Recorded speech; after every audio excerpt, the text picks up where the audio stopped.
A vendor in one of our projects switched off his phone for 2 weeks.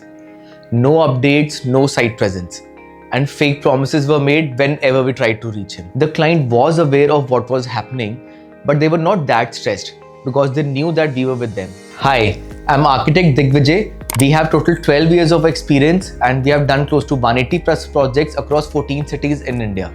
And the most common question that I get asked from clients is that do I really need an architect?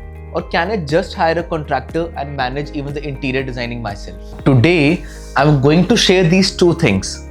First, what's the actual difference between an architect, an interior designer and a contractor? Because most people get this wrong and it costs them a lot. Second, I will share with you a real story from one of our sites that will show you what an architect does when things go wrong. Let's go. First, the contractor. The contractor is the person who builds. He's the one who manages the labor, the materials and the construction on site. He is essential, but he needs someone to tell him exactly what to build. Without that, he improvises. And improvisation on a construction site is expensive. Second is the interior designer. The interior designer is the person who makes your home look beautiful. Whether it's the furniture, the finishes, the lighting, or the materials. But they come in after the structure is built. If the structure is wrong, like the rooms are too small, the lighting is bad, or the layout does not work, no amount of beautiful interiors will fix it. And third is the architect. The architect is the person who thinks about everything before anything is built on site. Site, structure, lighting, space, function, budget, vendors, or even the quality. From day one to handover. We are the only person for your project whose job is to see the whole picture. And our job does not end when the drawings are done. Here is the simplest way I can explain it. So here is how it goes. The contractor is a skilled chef. He cooks beautifully, but he needs a recipe. The interior designer plates the food and makes it look stunning. The architect writes the recipe from scratch for your kitchen, your ingredients and your family. Without the recipe, the chef improvises. Sometimes it works, but often it does not. And the architect's job continues throughout construction, through every vendor, every site decision, every problem that comes up between the first brick and the final handover, which is exactly what our next story is about. What I am about to tell you is a real story from one of our projects.